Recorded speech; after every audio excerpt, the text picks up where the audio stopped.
जय हिंद प्यारे साथियों, जोहार। स्वागत है आप सभी का एक बार फिर से खोटा किंग ऑफिशियल पे। आइए शुरुआत करते हैं। आज हम लोग एक मौनीफूल की ये चौथी कविता है जिसका नाम है चंद्रपूरा दर्शन। संतोष कुमार महतो के द्वारा लिखी गई इस कविता को हम लोग पढ़ने वाले हैं, जो कि एक मौनीफूल में ये पुस्तक में छपी हुई कविता है। कुल उसमें से 31 कविता है, जिसमें से आज हम लोग जो वो चौथी कविता पढ़ रहे हैं। 3 कविता ऑलरेडी हम लोग पहले पढ़ चुके हैं। सबसे पहले कविता को समझेंगे, उसके बाद जो भी आपका एमसीक्यू बन सकता है वो सारे एमसीक्यू को भी हम लोग देखेंगे हर बार की तरह, है ना। चलिए तो पहले समझते हैं कविता को। कहता कि भक भक धुआं उठा है आकाशें, चंद्रपूरा ताप विद्युत निकासें। भक भक धुआं उठा है आकाशें, चंद्रपूरा ताप विद्युत निकासें। ये आप चंद्रपूरा विद्युत ग्रह देख सकते हैं, ये है आपका, है ना, ये कारखाना है। और ये धुआं आप देख सकते हैं कि आकाश की ओर जो वो धक धक करके उठ रहा है ना। तो वही बोलता है कि भक भक धुआं उठा है आकाशें, चंद्रपूरा ताप विद्युत निकासे। दुग्धा बासरी तोर सहचरी, जैसम तोय शंकर के शंकरी। कि दुग्धा बासरी तोर सहचरी। दुग्धा बासरी जो है वो कोल बासरी जो है वो आपका किस तरह से है, जैसे शंकर का शंकरी यानी आपका पार्वती है ना। शंकर के पार्वती जिस तरह से हैं उस तरह से यहाँ पे बोला गया है ना। शंकर के शंकरी जिस तरह से हमेशा साथ में रहते हैं, तो उसी तरह से यहाँ पे बताया गया कि दुग्धा कोलवासरी जो है, कोलवासरी क्या होता है इसके बारे में हम लोग आगे बात करेंगे। कोलवासरी दरअसल ऐसा जगह होता है जहाँ से कह सकते हैं कि अगर हम बात करें जहाँ से कोयले की सफाई होती है ना, जहाँ पे कोयला का जो भी सफाई वगैरह होता है, सफा हो करके कोयला जो वो आता है कहाँ पे, जहाँ कह सकते हैं कि ये कोयला ऐसा नहीं कि निकलता है तो वो प्योर तो निकलता नहीं है, उसको क्या कि प्योर करना पड़ता है, उसको साफ करना पड़ता है, उसके बाद जो वो पहुंचता है ना। तो वही बोला गया यहाँ पे कि कोलवासरी जो वो उसी के बारे में यहाँ पे बातें किया गया है। कोलवासरी के बारे में अगर हम लोग बात करें, है ना, अगर कोलवासरी के बारे में अगर हम लोग चर्चा करें तो आपको पता है कि झारखंड में कई सारे कोलवासरी हैं, है ना। जैसे आपने एक नाम तो सबसे ज़्यादा चर्चित आपने पढ़ा होगा करगाली, है ना। करगाली आपने पढ़ा होगा। करगाली कोलवासरी जो है ये एशिया का सबसे बड़ा कोलवासरी माना जाता है। तो जहाँ पे कोयले की अशुद्धि को दूर करके उसके बाद कोयले को जो वो लाया जाता है उसी को हम लोग कोलवासरी मुख्य रूप में कहते हैं।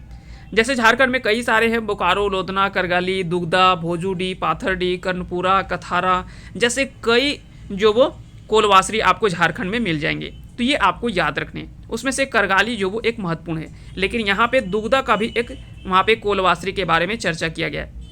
दरअसल अब देखिए ये है ताप विद्युत केंद्र। तो यहाँ पे ताप विद्युत केंद्र में क्या होता है, इसको बनाने के लिए, विद्युत बनाने के लिए क्या चाहिए, इसको कोयले चाहिए, है ना। ऊर्जा के लिए क्या चाहिए, कोयला चाहिए। अगर जल विद्युत केंद्र होता है तो वहाँ पे क्या जरूरत पड़ता है, वहाँ पे जल की आवश्यकता होती है। ठीक उसी प्रकार से ये ताप विद्युत केंद्र है तो यहाँ पे क्या चाहिए, कोयले चाहिए, और कोयले तो कहीं से आना चाहिए, है ना। तो दुग्धा कोलवासरी में जब कोयला साफ होता है उसके बाद दुग्धा कोलवासरी से ये पहुँचता है कहाँ पे, चंद्रपूरा ताप विद्युत ग्रह में, है ना। ये कारखाना भी पहुंचता है यहाँ पे। तो वही बोलता है कि भग भग धुआं उठा है आकाश से, चंद्रपूरा ताप विद्युत निकासें। कि भग भग धुआं उठ रहा है आकाश की ओर, जैसे चंद्रपूरा ताप विद्युत निकासें। निकासें का अर्थ होता है जहाँ से निकल छूटता है ना, जहाँ से निकलने का स्थान होता है ना। तो उसी को बोला जाता है जहाँ से धुआं निकलने का स्थान होता है। तो ये देखिए यहाँ पे बना हुआ है ना। दुग्धा बासरी तोर सहचरी, जैसन तोय शंकर के शंकरी। तो यहाँ पे बोला गया कि दुग्धा बासरी जो वो तोर सहचरी यानी सहचर का अर्थ होता है साथ साथ रहने वाला। जैसन तोय शंकर के शंकरी, तो शंकरी आपको पता है पार्वती हमेशा शिव जी के साथ में रहते हैं। अहरह शक्ति संचार हथ तीरे, दामोदर नदी के तीरे।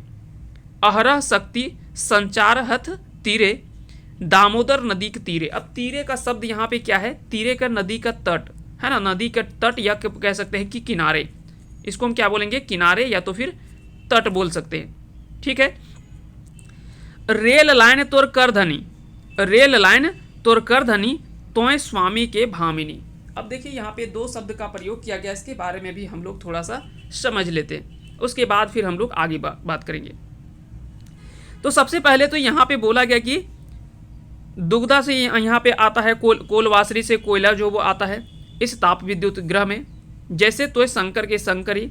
अहरा शक्ति संचार हथ तीरे। अहरा का अर्थ होता है निरंतर या लगातार, है ना, लगातार यह निरंतर होता है। संचाराहत तीरे, तीरे का अर्थ हमने बता दिया कि किनारे या तो फिर तट होता है। दामोदर नदी के बारे में आपको पता है।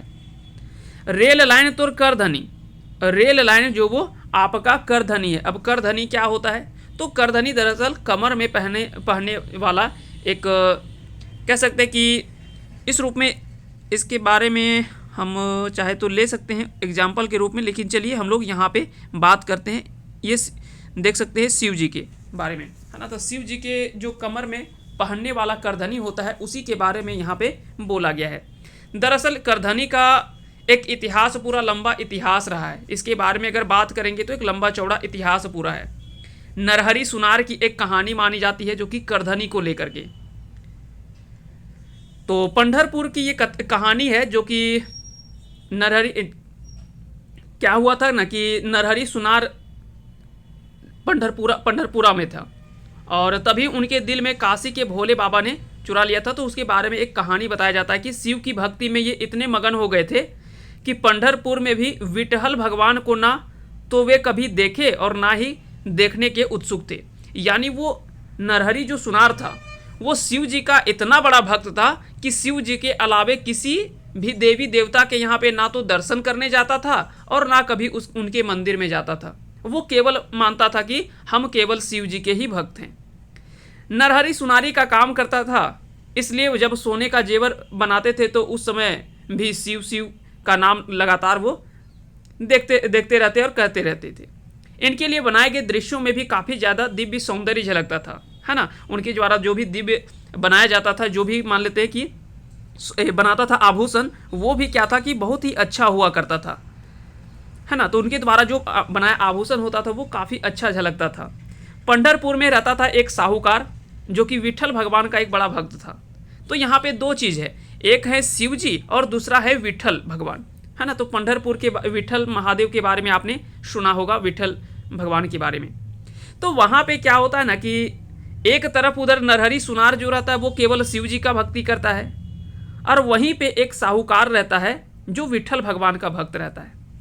उसका कोई बेटा नहीं रहता है। एक बार क्या होता है ना कि विठल भगवान से मनौती करता है कि यदि हमारा पुत्र हुआ तो विठल भगवान को सोने की करधनी हम पहनाएंगे, यानी कमरबंद जिसको बोलते हैं, है ना। कमर में आभूषण बनाया जाता है तो वही जो वो हम शिव जी को पहनाएंगे। विठल भगवान की कृपा से पुत्र हुआ उसको और वह खुशी से फूला नहीं समाया, काफ़ी ज़्यादा खुश हो गया। भागा भागा नरहरि सुनार के पास वो पहुंचता है ना। भागा भागा वो क्या करता है, नरहरि सुनार के पास वो पहुंचता है।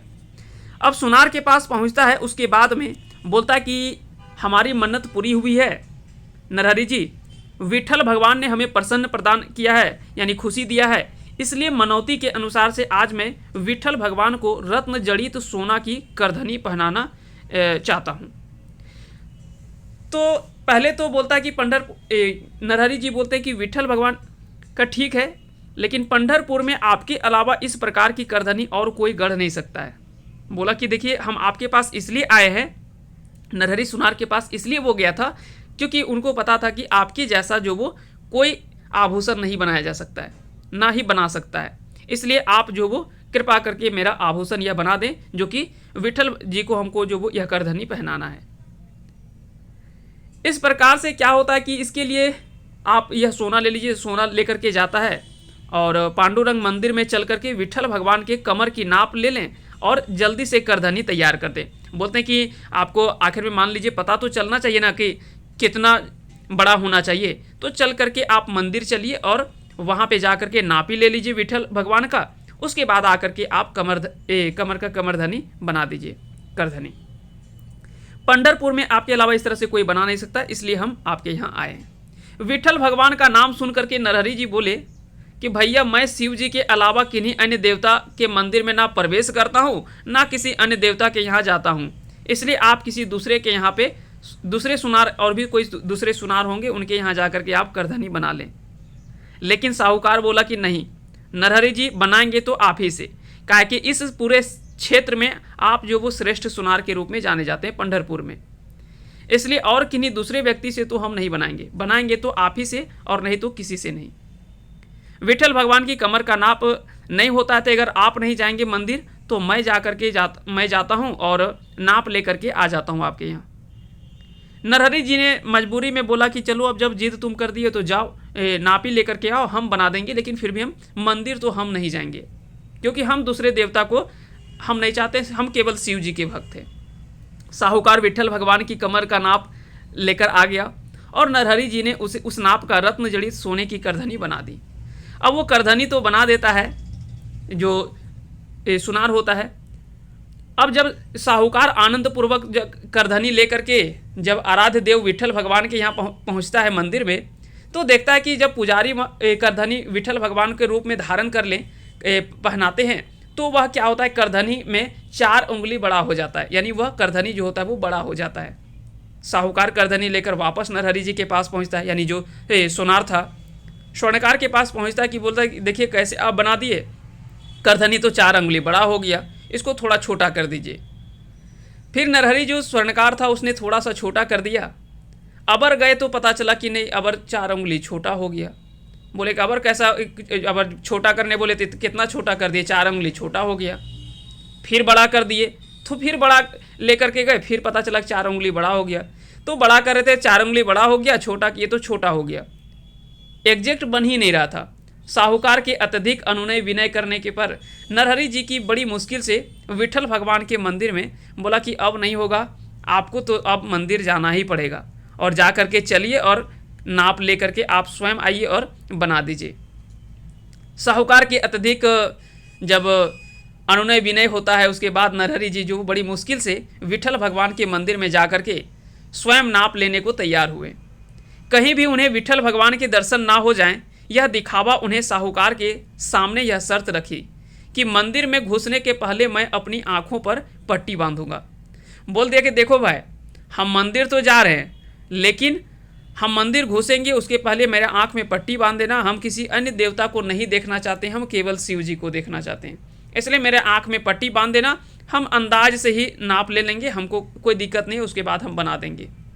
बोला ठीक है। शर्त के अनुसार से उसकी आंख में पट्टी बांध दी जाती है और वो टटोल करके विट्ठल भगवान की कमर के नाप लेने के लिए शुरुआत करते हैं। साहूकार ने नरहरि जी की यह शर्त मान लेते हैं और कई शिवालयों से शत्रु पांडुरंग मंदिर की ओर से जो वो कदम बढ़ाने के लिए पहले नरहरि जी ने अपनी आंखों पर पट्टी बांध ली और फिर साहूकार इन्हें मंदिर में अंदर ले जाते हैं। विट्ठल भगवान के सामने खड़ा कर दिया गया। जब नरहरि स्वर्णकार ने नाप लेने की शुरुआत करते हैं तो मूर्ति को टटोलना शुरुआत किया तो उन्हें लगा कि वो जैसे 5 चौथाई और 10 हाथ वाले सांप के जेवर पहने हुए हैं, मस्तक पर जटा और उसमें से बहती हुई गंगा वाले शंकर भगवान की मूर्ति को टच कर रहे हैं। नरहरि जी ने सोचा कि कहीं साहूकार मुझसे ठिठोली तो नहीं कर रहा, कहीं मजाक तो नहीं कर रहा। ये विट्ठल भगवान के मंदिर में जगह किसकी, कौन सा शिवलिंग ले आया, कहीं दूसरा शिवालय तो नहीं आ गए। यह काम ये आपके आराध्य देव के दर्शन के लोभी से नहीं बचा। और प्रसन्न होकर के उसने अपनी आंखों की पट्टी खोल दी। अब हुआ क्या कि उसे लगा कि महसूस हो रहा था कि शायद हमको लग रहा है कि हम शिव जी के पूरे शरीर को छू रहे, जैसा लग रहा है कि हम शिव जी के शरीर का ही अंग को छू रहे और वहीं उन्हीं का नाप ले रहे हैं, उन्हीं के कमर का नाप ले रहे हैं हम। जब सामने आँख खोलते हैं तो सामने देख करके देखते हैं तो देखते हैं कि वहाँ पे तो कोई और नहीं, विट्ठल भगवान की ही मूर्ति है। झट से वे फिर अपनी आंखों पर दोस्ती करे और फिर से वो अपना मतलब आंख में फिर पट्टी बांध लेते और फिर से वो नाप लेने की शुरुआत कर देते। नहीं नहीं नहीं, मेरा गलती था, अरे ये तो विट्ठल भगवान ही है, हमको लगता है कन्फ्यूजन हो गया। फिर वो आंख में पट्टी बांध करके नाप ही लेने लगता है। लेकिन जैसे वो पुनः मूर्ति के ओर अपना हाथ कमर लेने का प्रयास करता है तो आभास हुआ फिर कि नहीं, ये तो लग रहा है कि फिर शिव जी का ही शरीर है। जैसे ही आंखों से पट्टी खोली तो देखा फिर से विट्ठल भगवान की मुस्कुराती हुई छवि दिखलाई। हड़बड़ाते हुए उन्होंने तुरंत अपनी आंखों पर कब्जा कर लिया और फिर मूर्ति की कमर का नाप लेने लगे। इस तरह से जब 2-3 बार हुआ तो उसको बड़ा आश्चर्य हुआ और बाद में उसे यह महसूस हुआ कि जिसे हम शिव और विट्ठल भगवान अलग अलग मान रहे थे वो कोई और नहीं, वो एक ही हैं। यानी विट्ठल यहाँ पे विष्णु भगवान के बारे में बोला गया है और शिव को है ना, शिव जी तो पता ही है ना। तो वही बोले कि विट्ठल भगवान कोई अलग नहीं है, विष्णु और शिव दोनों एक ही हैं। और फिर जब यह पता चलता है उसको, तो वो झट से अपने आंखों पर पट्टी, जो वो अज्ञानता की पट्टी हटाता है और चरणों में गिर पड़ता है, प्रणाम करता है और बोलता है कि हे विश्व के जीवन दाता, मैं आपकी शरण में आया हूँ। मैं शिव जी के और आपके अंदर अंतर करता था, यह मेरा नादानी था, आप मुझे माफ़ कर दें। आज तक आपके दर्शन तक ना किए, आज आपने मेरे मन की अज्ञानता को दूर किया है, कृपया करके मेरे अपराधी को क्षमा करें।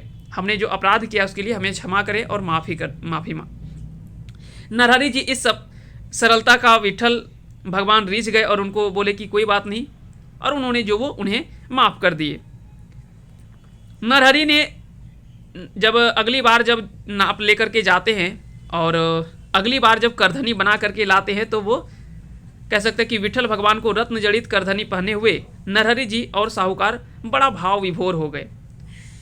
अब नरहरि जी विट्ठल भगवान को अपने इष्ट देव भगवान शिव यानी दोनों को प्राप्त हुए थे, इसलिए ये विट्ठल भक्तों के वारकारी मंडल में भी शामिल हुए हैं। तो वहाँ पे भी कह सकते हैं कि ये विट्ठल विट्ठल का प्रसन्न संकीर्तन करते हुए मस्ती में नृत्य करते हैं। तो वहीं यहाँ पे बताया गया कि आखिर में करधनी होता क्या है, इसके बारे में थोड़ा सा हमने आपको एक कहानी के रूप में बता दिया।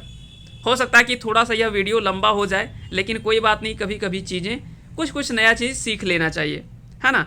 तो वही वहाँ पे इसको पता चला कि नहीं, जिस चीज़ को हमने अलग अलग मान रहा था, दरअसल ईश्वर एक ही है ना। केवल उनका रूप अलग है और मान्यता अलग है, लेकिन ईश्वर एक ही हैं, चाहे वो हमारे हों या अन्य के हों, है ना। सभी के ईश्वर एक ही हैं, केवल उनका रूप जो वो अलग अलग है। तो यहाँ से ये सारी चीज़ें समझ में आ गया, है ना। चलिए, तो वही यहाँ पे बोलते हैं कि अहरा शक्ति संचारत है तीरे, दामोदर नदी तीरे, रेल लाइन तुर करघनी, तोय स्वामी से भामिनी। अब यहाँ पे एक शब्द आया है भामिनी। भामिनी का अर्थ होता है शक्तिशाली या आवेशपूर्ण, गुस्सैल। तो आपको पता है कि शिव जी किस तरह से हैं, सो है ना। तो ये तो आप सभी को पता ही है।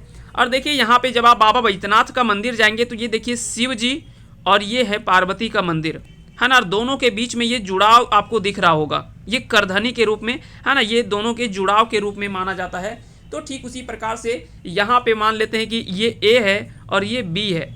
तो ए यहाँ पे मान लेते हैं कि चंद्रपुरा ताप विद्युत ग्रह ये जो है यहाँ पे है, और यहाँ पे इसको मान लीजिए ए, और बी मान लीजिए क्या, दुग्धा कोलवासरी, है ना। दुग्धा कोलवासरी यहाँ से जो वो कोयला जाता है आता है ना। कैसे जाता है, आइए उस प्रोसेस को समझते हैं। आप देखिए कन्वेयर बेल्ट के बारे में आपने सुना होगा। कन्वेयर बेल्ट बांधे पुण्य पासे, दिवा निसी 12 मासे। कन्वेयर बेल्ट बांधे पुण्य पासे। कन्वेयर बेल्ट ये होता है, इसको बोला जाता है कन्वेयर बेल्ट। और यहाँ इसी से जो वो कोयला, जो वो ये आप कोयला देख रहे होंगे, ये कोयला जो वो कोलवासरी से जाता है वहाँ पे, और फिर वहाँ से कह सकते हैं कि विद्युत का उत्पादन होता है। इस कन्वेयर बेल्ट के मदद से जो वो कोयला ले जाने में ये कह सकते हैं कि आसानी होती है। तो वही कहता है कि कन्वेयर बेल्ट बांधे पुण्य पासे, दिवा निसी 12 मासे। दिवा का अर्थ होता है दिन और निसी का अर्थ होता है आधी रात। तो दिन रात 12 मास, है ना।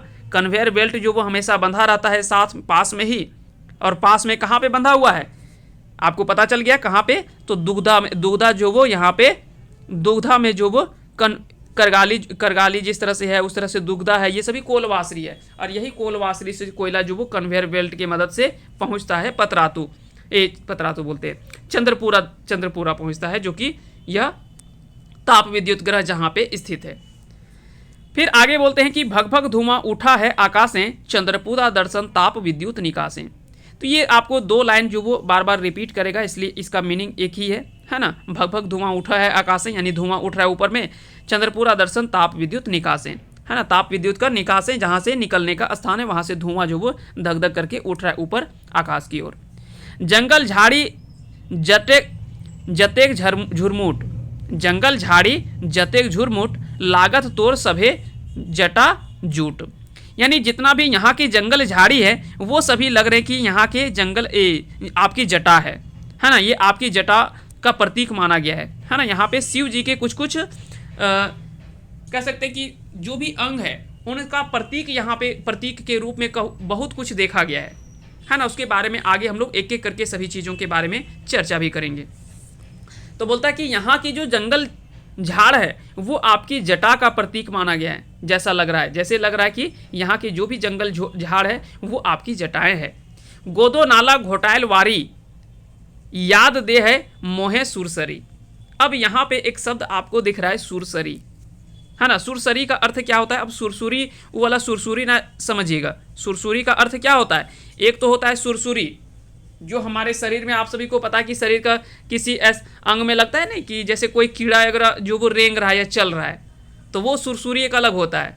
यहाँ पे सुरसरी, सुर का अर्थ होता है देवता और सरी का अर्थ यहाँ पे नदी है, देवों की नदी के समान, है ना, जिसको मोक्षदायिनी भी बोला गया है। तो सुरसरी का अर्थ यहाँ पे क्या है? यहाँ पे है देवों की नदी, है ना। गोदो नाला घोटायल वारी, गोदो नाला घोटायल वारी याद दे है मोहे सुरसरी, कि हमको याद देता है जैसे ये कोई क्या है, ये एक देवों की नदी के समान यहाँ पे हमको दिखाई पड़ता है।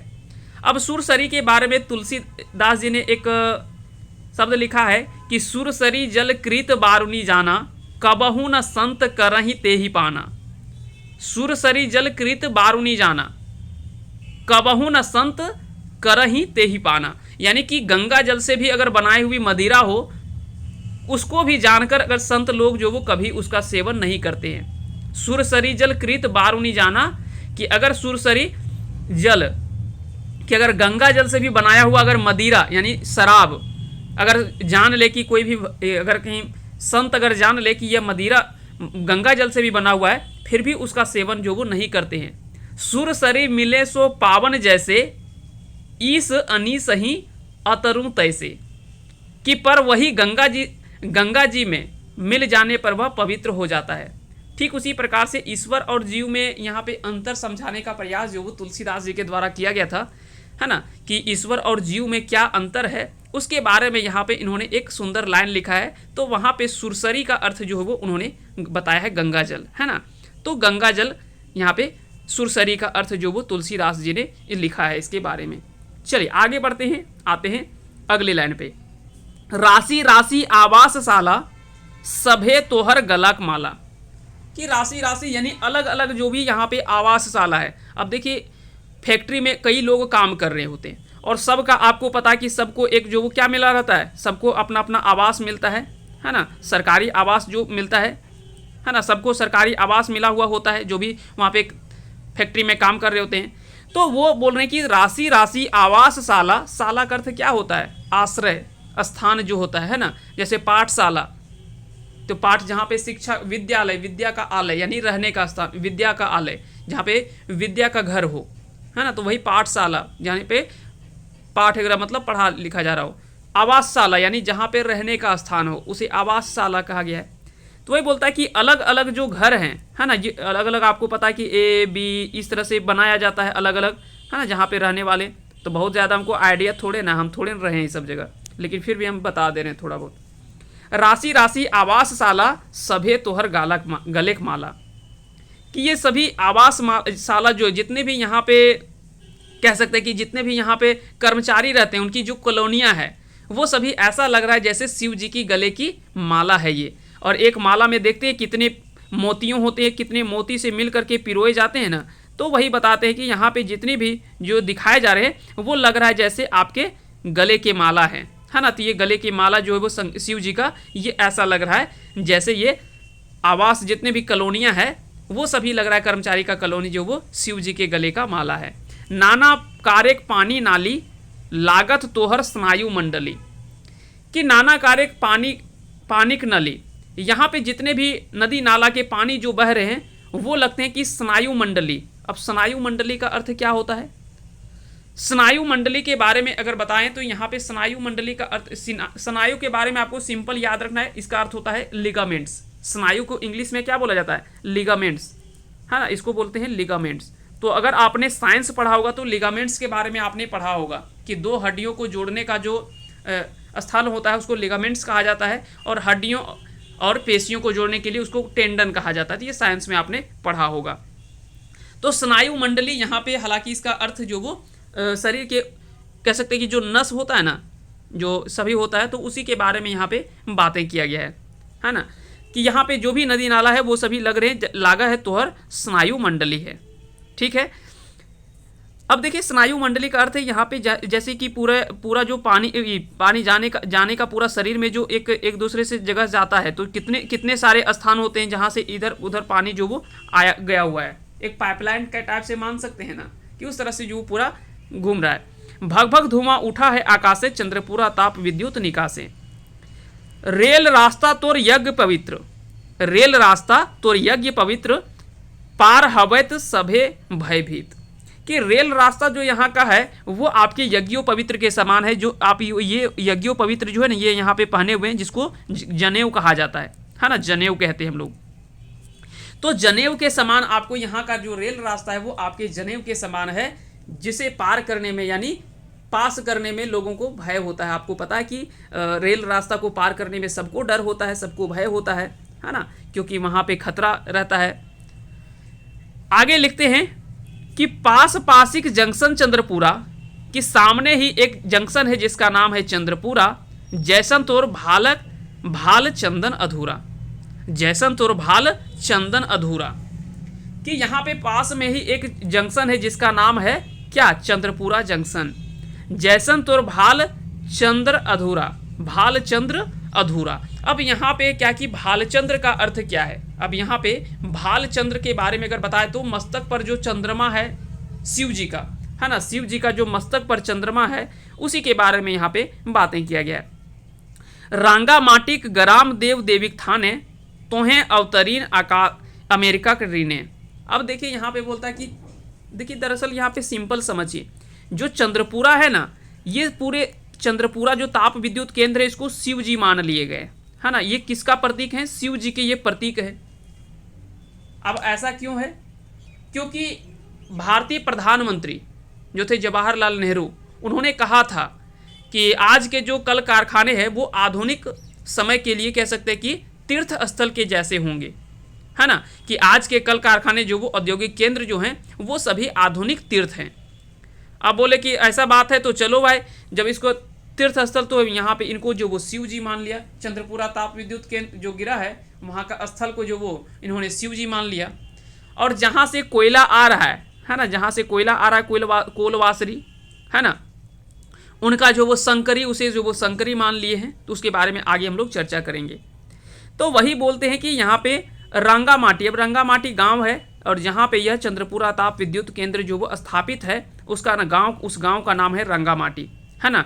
तो वही बोलते हैं कि रंगामाटी ग्राम देव देविक थाने, तोहें अवतरीन अमेरिका के रीने। कि रंगामाटी के गांव में देवी देविक थाने, देव देविक थाने यानी देवी देवताओं के स्थान में आप जो वो अवतरीन हुए। अवतरीन का अर्थ क्या होता है, अवतरित होना, है ना, अवतरित होना, अवतार होना या उतरा हुआ।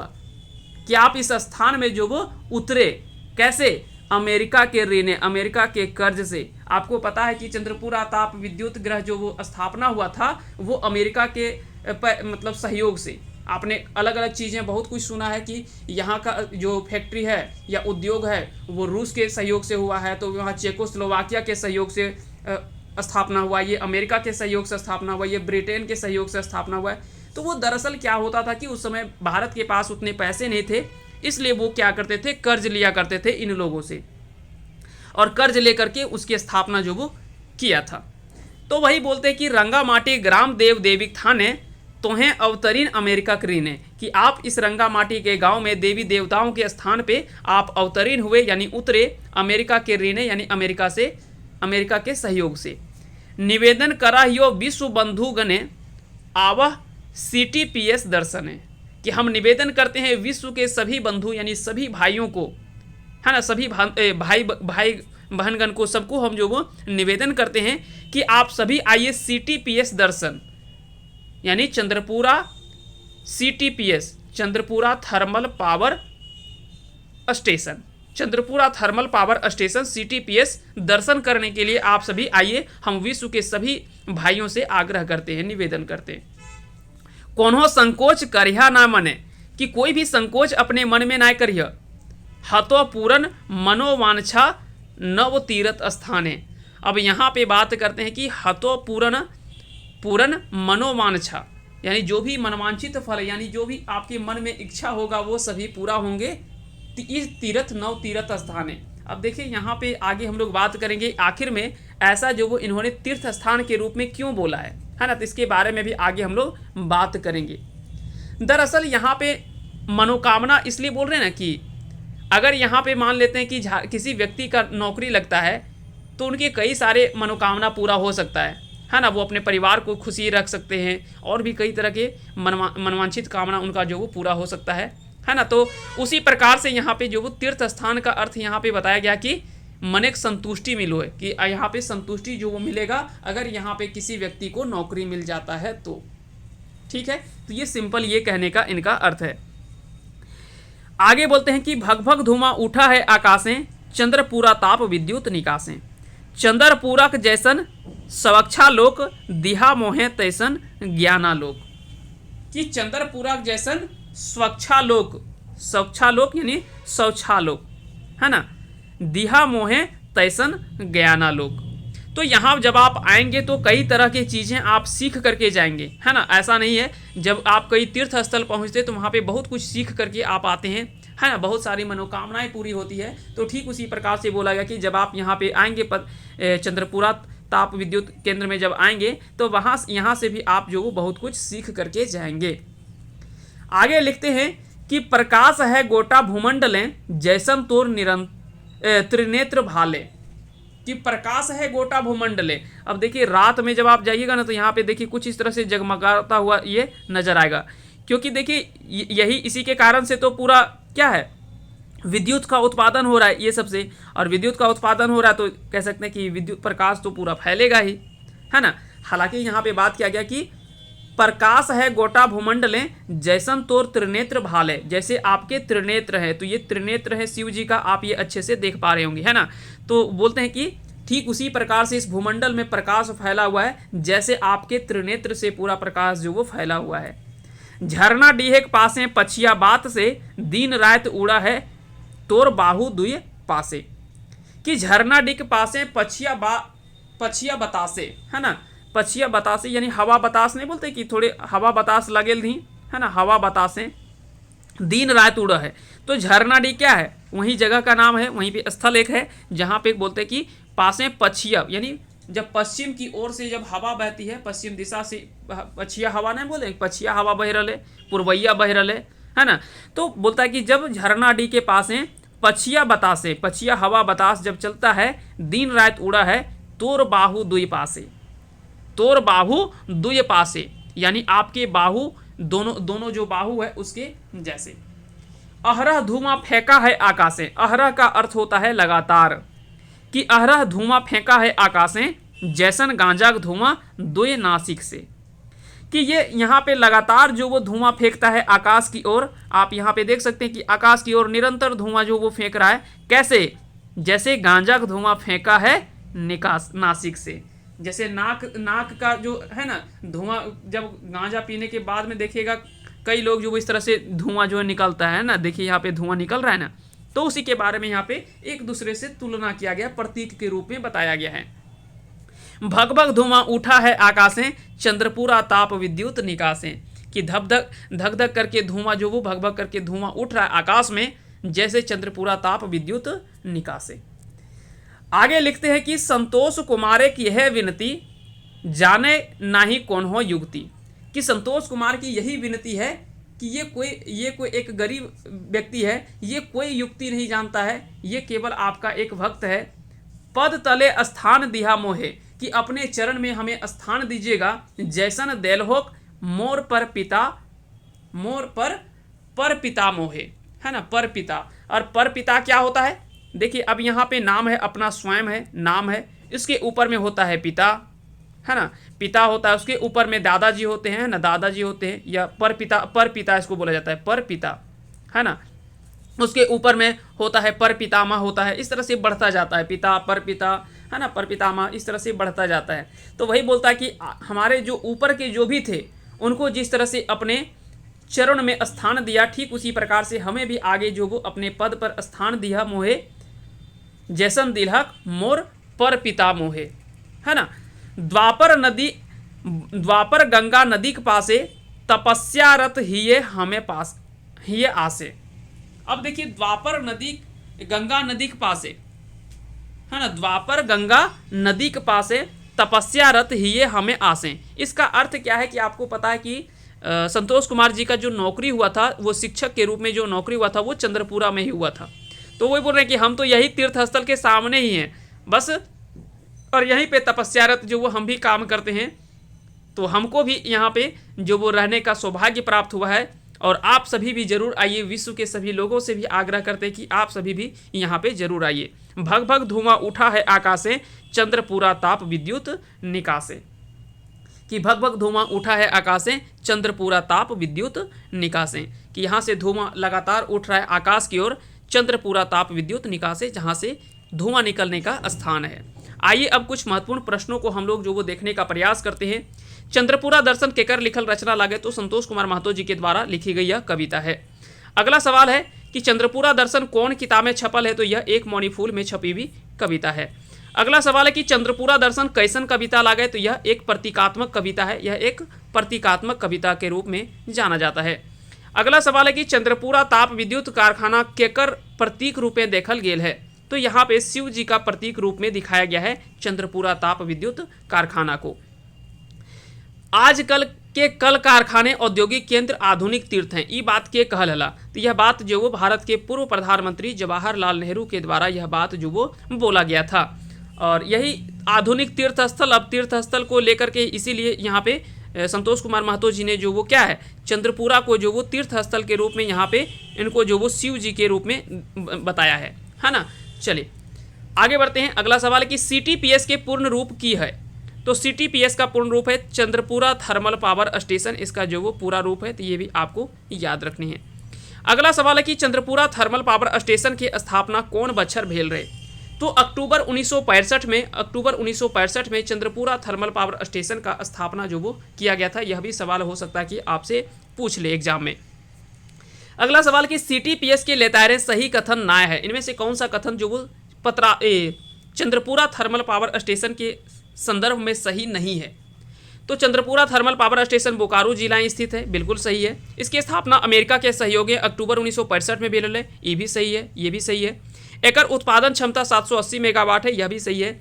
एकर स्थापना स्वर्ण रेखा जल विद्युत परियोजना के तहत भेल है, तो ये गलत है। एकर स्थापना जो भेल है ना, अगर स्थापना के बारे में बात करिए तो एकर स्थापना जो वो दामोदर घाटी निगम है ना, दामोदर घाटी द्वारा इस ताप विद्युत केंद्र की स्थापना जो वो अक्टूबर 1965 में हुआ है। तो यह आपको याद रखना, दामोदर घाटी निगम के तहत इसकी स्थापना हुआ है ना, दामोदर घाटी ताप विद्युत निगम परियोजना के तहत इसका स्थापना जो वो हुआ है। अगला सवाल देखते हैं। अगला सवाल है चंद्रपुरा ताप विद्युत केंद्र कौन ठाव में भेल है, स्थापित भेल है, जो चंद्रपुरा ताप विद्युत केंद्र किस जगह पे, रंगामाटी गांव में स्थापना हुआ है ना। नहीं बोला था रंगामाटी गांव में देवी देवता थाने तोहें अवतरित भेला अमेरिका के ऋणे, यानी अमेरिका के कर्ज से, अमेरिका के सहयोग से जो वो आपका यहाँ पे स्थापना किया गया है रंगामाटी गांव में, ठीक ना। तो ये आपको याद रखनी है। और यहाँ पे देखिए कुछ चीज़ें अभी जो भी यहाँ पे चीज़ है सब कुछ आपको याद रखना है। रंगामाटी में स्थापना हुआ है ना, स्थापना हुआ है। दुग्धा से क्या है, कोयला आता था कोलवासरी से, है ना, यहाँ से कोयला जो वो पहुँचता था ये, क्योंकि दुग्धा जो वो एक कोलवासरी है। चंद्रपुरा बगल में ही एक जंक्शन है ना, जंक्शन है, इसका भी चर्चा आया है। और धनबाद नहीं, यहाँ पे बोकारो जिले में ये पड़ता है ना, ये बोकारो जिले में पड़ता है, ये आपको याद रखना है।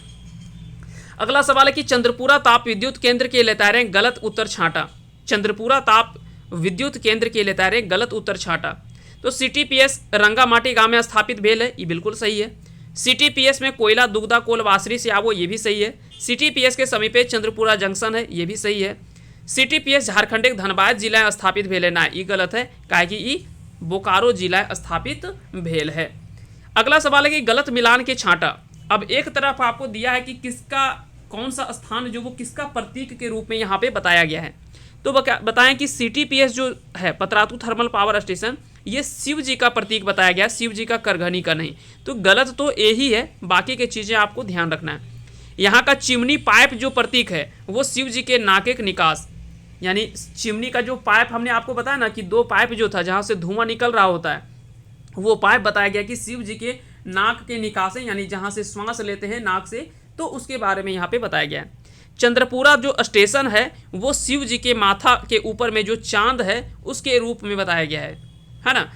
आसपास एक जो झाड़ है, जंगल झाड़ है, वो शिव जी के जटाओं के प्रतीक माने गए हैं, है ना। आसपास के जो झाड़ जंगल झाड़ हैं वो क्या है, शिव जी के जटाओं का प्रतीक जो वो रूप में माना गया है। जबकि आपको याद रखना जो करघनी बताया गया है ना, जो करघनी बताया गया है वो रेल लाइन को बताया गया है। रेल लाइन जो वो शिव जी के करघनी के रूप में बताया गया है। जबकि CTPS को जो वो किसके रूप में बताया गया है, शिव जी के प्रतीक के रूप में बताया गया, केवल शिव जी, है ना, शिव जी के प्रतीक के रूप में बताया गया है। तो इसका गलत आंसर क्या हो जाएगा, ऑप्शन ए ही गलत था, बाकी के सारे ऑप्शन सही हैं।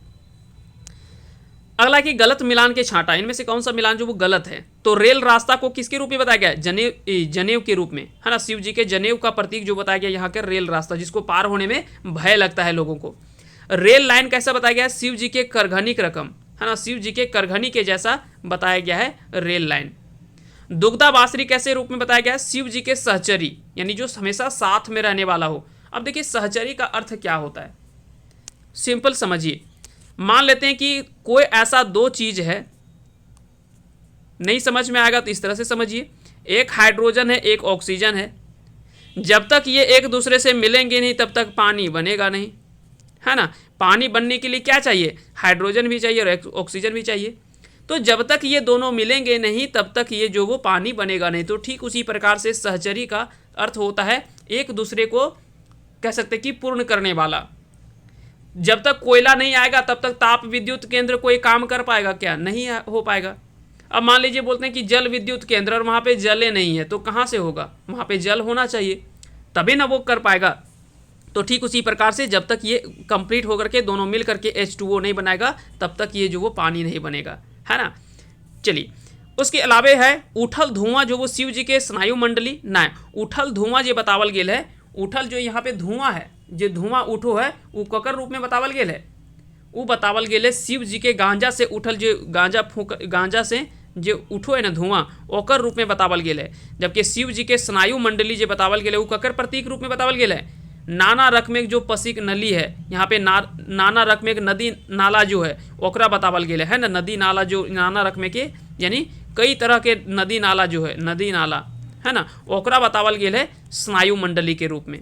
ठीक है, तो दोनों चीज़ याद रखना है। अगला सवाल है, तो अगर आंसर आपको बता दे, आंसर जो हो जाएगा वो ऑप्शन डी जो वो गलत है, बाकी के सारे ऑप्शन सही हैं, है ना। अगला सवाल कि द्वापर क्या हो रहा है, द्वापर गंगा नदी के पासे तपस्या रथ ही हमें पासे, भक भक धुआं उठा है आकाशे, चंद्रपुरा ताप विद्युत निकासे। ई पाताएं तपस्या रथ ही है कर भाव की है। तो तपस्या रथ का अर्थ है कि कवि चंद्रपुरा स्कूल पढ़वेल जा हला, है ना। यहाँ पे स्कूल में पढ़वेल जा हला, वहाँ पे बोले है कि तपस्या रथ ही हमू हो, है ना, क्योंकि हम डेली यहाँ पे स्कूल में पढ़ाने के लिए हम इसी धरती पर आते हैं, इसी जगह पे आते हैं। अगला सवाल है कि ई कविताएं शिव जी के गला माला कर प्रतीक बतवल गेल है। तो शिव जी के गले का माला किसका बताया गया है, जो भी कर्मचारी के कॉलोनियां हैं वो सभी जो वो शिव जी के गले के माला का प्रतीक जो वो रूप में बताया गया है ना। तो शिव जी के ये बताया गया है। जबकि यहाँ पे क्या है, रास्ता जो है वो रेल रास्ता किसके रूप में बताया गया है, रेल रास्ता किसके रूप में बताया गया है, जो कि पार होने में दिक्कत है, जनेऊ बताया गया है ना, जनेऊ को जो वो दिखाया गया बताया गया है। और गोदो नदी नाला प्रदूषित पानी जो है ये गंगा नदी के प्रदूषित होने का प्रतीक जो यहाँ पे बताया गया है ना। गंगा नदी के प्रदूषित होने का प्रतीक के रूप में गोदो नाला प्रदूषित पानी जो वो गंगा नदी के प्रदूषित होने का प्रतीक के रूप में दिखाया गया है ना। चलिए आज का आखिरी सवाल है और इसका आंसर जो वो आपको कमेंट बॉक्स में लिख देना है। संतोष कुमार महतो जी की जन्म ठाव बतावा, साथ ही साथ इनका जन्म तिथि आपको लिखना है ना, जन्म तिथि लिखना है, जन्म स्थान लिखना है, इनके माता पिता का नाम लिखना है आपको, है ना। इतना काम आपको करने हैं। कमेंट बॉक्स में आप जो वो सारा चीज़ जो वो डिटेल में लिख दीजिएगा। तो चलिए फिलहाल के लिए उम्मीद करते हैं कि आज का सेशन आप सभी को पसंद आया होगा। बहुत बहुत धन्यवाद आप सभी का हमारे साथ जुड़े रहने के लिए।